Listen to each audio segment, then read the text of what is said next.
အားလုံးပဲမင်္ဂလာပါအားလုံးပဲမင်္ဂလာပါဝီလာယူနိုက်တက်ကနေပြန်လေကြိုဆိုလိုက်ပါတယ်ကျွန်တော်ဒီနေ့တော့ဘယ်လို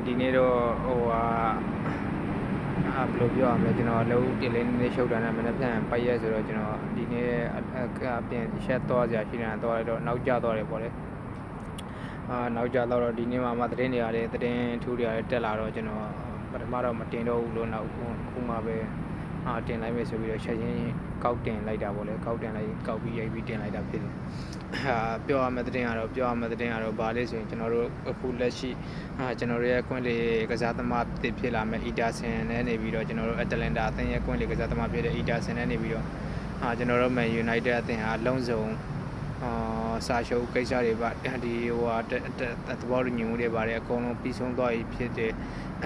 မန်ယူနိုက်တက်ရဲ့ဒီကားရဲ့လက်ထက်မှာပထမဆုံးလူခေါ်ယူမှုဖြစ်ခဲ့ပြီဆိုတာပြီးသွားပြီပေါ့လေလူခေါ်ယူမှုဖြစ်ပထမဆုံးကစားသမားဖြစ်အီတာဆန်ရောက်ရှိလာဖို့ရှိတယ်သူရဲ့အားလည်းခေစဉ်ပြီးတာနဲ့သူကနေပြီးတော့ Man United နဲ့နေပြီးတော့စာရှုပ်ကိုလက်မှတ်ထိုးပြီးတော့ပထမဆုံးသူ့ကိုအသင်းမှာကြီးညာမှာပေါ့လေသူကပထမဆုံးကစားသမားဖြစ်နေပြီးတော့ဒီ Man United ကိုရောက်ရှိလာမှာဖြစ်တယ်ဒုတိယသတင်းကတော့ဘာဖြစ်တယ်ဆိုရင်အခုလက်ရှိမှာတင်ကနေပြီးတော့ချန်ပီယံရှစ်ကနေပြီးတော့တန်တက်လာတဲ့ဒီ Coventry City ဟုတ်တယ် Coventry City ကနေပြီးတော့ Lampard ဥဆောင်တဲ့ Lampard manager ဖြစ်ဥဆောင်တဲ့ဒီ Coventry City က Premier League ကိုတန်တက်လာတော့သူတို့ရဲ့အသင်းမှာလာမယ့်ရာသီမှာသူတို့ကဒီ Champion League Premier League မှာတန်တင်ခြင်းကိုချန်ခဲ့ဖို့အတွက်သူတို့ကနေပြီးတော့ကစားသမားတွေဝေဖို့အတွက်သူတို့ကစောင့်ကြည့်လျက်ရှိတယ်အဲဒီအချိန်မှာကျွန်တော်တို့ရဲ့ Man United ကွင်းလေကစားသမားတွေဖြစ်တဲ့ဒီ Mason Mount နဲ့နေပြီးတော့ Ugarte ကိုသဘောကျနေတယ်သူတို့နှစ်ယောက်ကိုသဘောကျနေတဲ့ခေါ်ရှင်တွေဆိုပြီးတော့သတင်းတွေတက်လာတာရှိတယ်အဲဒီတော့ကျွန်တော်တို့ဘက်ကဒီ Mason Mount နဲ့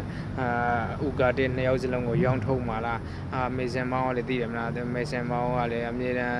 injury တွေပြဿနာတွေအမြဲတမ်းဖြစ်နေတော့သူ့ကိုရောင်းထုတ်လိုက်တာလည်း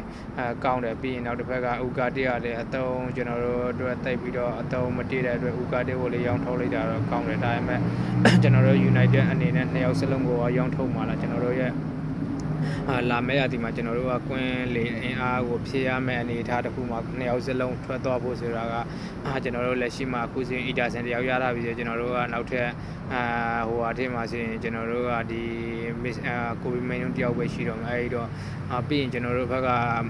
မိုက်ကေကားရဲ့အနေနဲ့လည်း Green Ugarte ကိုတောင်ရောင်းထုတ်ခဲ့ရင်တော့ကျွန်တော်တို့ကဒီ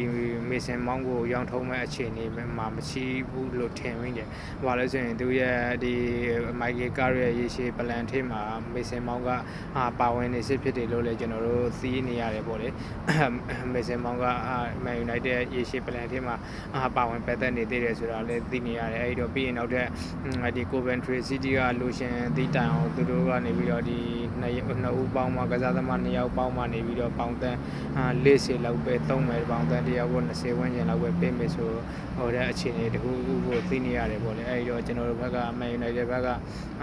တခြားနောက်ထပ်ကွင်းလေကစားသမားတွေဝေလို့အဆင်ပြေခဲ့ရင်တော့ကောင်းတာပေါ့လေအဆင်ပြေခဲ့ရင်ကျွန်တော်တို့ဘက်ကကစားသမား2ယောက်စလုံးကိုရောင်းထုတ်ဖို့ဆိုတဲ့အနေအထားတခုကလွယ်တဲ့ကိစ္စတော့မဟုတ်ဘူးကျွန်တော်တို့ကလာမယ့်အသင်းမှာအသင်းပြိုင်ပွဲစုံတွေကစားရမယ်ရှိတဲ့အတွက်ကျွန်တော်တို့ဘက်ကနေပြီးတော့2ယောက်စလုံးကို Mason Mount နဲ့ Ugarte 2ယောက်စလုံးကိုရောင်းထုတ်ဖို့ဆိုတာတော့လွယ်တဲ့ပမာဏတော့အခြေအနေတခုတော့မဟုတ်ဘူးလေဒါပေမဲ့တော့စောင့်ကြည့်ရမှာပေါ့Coventry City ကဒီ Lampard ကနေပြီးတော့သူတို့နှစ်ယောက် Mason Mount နဲ့ကိုဒီ Ugarte ကိုသဘောကျနေတယ်ပေါ့လေသူတို့နှစ်ယောက်ကိုဒီသူတို့ရဲ့ကွင်းလေမှာအားဖြည့်ဖို့အတွက်စောင့်ကြည့်နေတဲ့အခြေအနေတခုမှရှိတယ်နောက်ထပ်Coventry City ရဲ့ Lampard ဟာနေပြီးနောက်ထပ်ဒီကျွန်တော်တို့ဘက်ကရောင်းထုတ်လိုက်တဲ့ဒီ Chelsea ကစားသမားဖြစ်တဲ့ကာနာရှိုကိုလည်းသဘောကျနေဆိုပြီးတော့သတင်းတွေမှာတွေ့နေရတဲ့အခြေအနေတခုမှရှိတယ်နောက်ထပ်ကျွန်တော်တို့ကနေပြီးတော့ဒီလာမယ့်ရာသီမှာကျွန်တော်တို့ကနေပြီးတော့ခုလက်ရှိအနေထားမှာအီတာဆန်တယောက်လောက်ပေးရသေးတာပေါ့လေနောက်ထပ်ကျွန်တော်တို့ဆန်ဒိုတိုနာလီတို့ရှူအာမန်ဒီတို့အီလီအန်ဒါဆန်တို့ဆိုတာလေကျွန်တော်တို့စောင့်ကြည့်နေတဲ့အခြေအနေတခုမှပဲရှိနောက်ထပ်ကျွန်တော်တို့အလက်စကောတို့မာတီယက်စ်ပါနေတယ်ဆိုလည်းဘာမှရေသိရတဲ့အခြေအနေတခုမရှိတဲ့အတွက်ကျွန်တော်တို့ဘက်ကတော့နှစ်ယောက်စလုံးကိုရောင်းထုတ်မဲ့အခြေအနေတော့မရှိဘူးလို့ကျွန်တော်အနေနဲ့မြင်မိတယ်ရောင်းထုတ်ခဲ့မယ်ဆိုရင်တော့Ugarteတယောက်လောက်ကိုပဲရောင်းထုတ်လိုက်မယ်လို့ကျွန်တော်အနေနဲ့တော့ထင်မိတယ် နောက်ထပ်သတင်းတွေကတော့ကျွန်တော်တို့ရဲ့ဒီBruno Fernandes ဟာနေပြီးတော့ဒီ2025ဒီ2026ရဲ့ Player of the Year ဆိုတဲ့ PFA စီးရင်ထဲမှာထိပ်ဆုံး6ယောက်ထဲမှာပါဝင်လာခဲ့တယ်ပေါ့လေအဲဒီ6ယောက်ထဲမှာတော့ကျွန်တော်တို့ Man United ရဲ့ Bruno Fernandes ကထိပ်ဆုံးကနေပြီးတော့ဥဆောင်နေတယ်နောက်ထပ် Man City ကစားသမားဖြစ်တဲ့ Ryan Cherki နဲ့နေပြီးတော့Ryan Cherki နဲ့ Haaland ကပါလာတာကိုတွေ့ရတယ်နောက်ထပ်နေပြီးတော့ Arsenal ကစားသမား3ယောက်ထဲမှာ Declan Rice ရဲ့ကျွန်တော်တို့ Gabriel ရဲ့ပြီးရင် Raya ကိုသမ Raya 3ယောက်ပါတယ်ပေါ့လေအဲဒီထဲကကျွန်တော်တို့ Man United ရဲ့ကနေပြီးတော့ Bruno Fernandes လေးပါလာတယ်ဆိုတော့ကျွန်တော်တို့အနေနဲ့ Bruno Fernandes ကထပ်ပြီးတော့ PFA စုထည့်ရတော့မလားဆိုတော့လည်းကျွန်တော်တို့ဒီအဒီမှာစောင့်ကြည့်ရမယ်အဲဒီစုကိုတော့ကျွန်တော်တို့ကဒီကုန်ခွဲတဲ့တခြားနေ့တရားဆိုရင်ဒီ PFA စုကိုဒီဘောလုံးရသည်ပြီးဆုံးတဲ့လာရီချန်ပီယံလိုက်တွေပါတယ်ပြီးဆုံးတဲ့လာရီမှာပေးရလို့သိရတယ်ဒါပေမဲ့ခုကစနစ်တွေပြောင်းထားတာလားမသိဘူးဒါပေမဲ့သူကဒီလာမဲ့ပရီးမီးယားလိုက်ရသည်အစားလောက်မှာပဲထက်အဲဒီစုကိုရှိမြင့်မယ်ဆိုတဲ့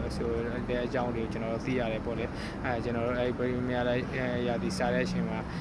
Bruno Fernandes နဲ့ထပ်ပြီးတော့ PFA စုပါရတော့မလားဆိုတာတော့စောင့်ကြည့်ရမယ့်အခြေအနေတစ်ခုမှရှိတယ်နောက်ထပ်ကျွန်တော်တို့အဲဒီ PFA ပဲ young player young player football award ပေါ့လေအဲလူငယ်ကစားသမားစုအဲစုမှလေးကျွန်တော်တို့ရဲ့ Man United ကနေပြီးတော့ကိုဗစ်မိန်အနေနဲ့ပါလာတာကိုတွေ့ရတယ်ပေါ့လေဒါကတော့ကျွန်တော်တို့ရဲ့တော်နှစ်သက်စရာကောင်းတဲ့အခြေအနေတစ်ခုပေါ့လေကျွန်တော်တို့ကဝမ်းသာစရာကောင်းတဲ့သတင်းတစ်အခြေအနေတစ်ခုပါကျွန်တော်တို့အသင်းက2ယောက်ပါလာတဲ့အတွက်ဘာဖြစ်ပါရသည်များသည်ရှိတာတဲ့young player စုကတော့အဲ Man City ကစားသမားဖြစ်တဲ့ O'Reilly ရဖို့တော်များကြီးပန်းစားနေတာတော့တွေ့ရတယ်ပေါ့လေကျွန်တော်တို့ဘက်ကနောက်ထပ်ကျွန်တော်တို့အခုလက်ရှိသတင်းတွေမှာတက်နေတာကတော့ကျွန်တော်တို့ဘက်ကလူခေါ်ယူတဲ့လူခေါ်ယူမုံတွေမှာအဓိကပဲကင်နေတဲ့အဲMr. Bebe ဆိုတဲ့လူကိုနေပြီးတော့ AC Milan အသင်းကစောင့်ကြည့်နေတယ်ဆိုပြီးတော့သတင်းထွက်နေတာတွေ့ရတယ်ဒါကတော့လက်ရှိသတင်းတွေပေါ့လေလက်ရှိသတင်းတွေပေါ့ဒီကတော့ကျွန်တော်တို့ဘက်ကတော့လာမဲ့ရာသီမှာကျွန်တော်တို့ဘက်ကတော့ကစားသမားတွေအဝင်တွေအထွက်တွေရောအများကြီးရှိနိုင်တယ်ကျွန်တော်တို့ဒီရာသီမှာကျွန်တော်တို့ရောင်းထုတ်သင်းတဲ့လူတွေကိုလည်းတော်တော်များရောင်းထုတ်တဲ့သူတွေရောင်းထုတ်လိုက်ပြီးဖြစ်သလိုထွက်တော့ကြတဲ့သူတွေထွက်တော့ကြပြီးအဝင်တွေကတော့ကျွန်တော်တို့စောင့်ကြည့်ရမှာပေါ့လေကစားသမားကျွန်တော်တို့ဘက် Man United နေရာတော့ကစားသမား6ယောက်9ယောက်လောက်ခေါ်မယ်လို့ပြောထားတာပဲဒါပေမဲ့လက်ရှိအချိန်မှာတော့ကျွန်တော်တို့ရဲ့ Atlanta အသင်းရဲ့ကိုယ်နဲ့ကစားသမားဖြစ်တဲ့ Ederson တယောက်ပဲလက်ရှိအချိန်မှာရောက်နေတာရောက်လာပြီလို့ပြောရမှာပေါ့လေတခြားကစားသမားတွေကတော့ကျွန်တော်တို့စောင့်ကြည့်ရမယ့်အခြေအနေမျိုးမှာပဲရှိတယ်ဒါကတော့လက်ရှိ Man United ထူးခြားဖြစ်စဉ်တွေပါအကောင်လုံးကိုကျေးဇူးတင်ပါတယ်ကျွန်တော်We Like United page ကိုလည်း like and follow လုပ်ခဲ့ဖို့တောင်းဆိုနေပါတယ်အကောင်လုံးကိုကျေးဇူးတင်ပါတယ်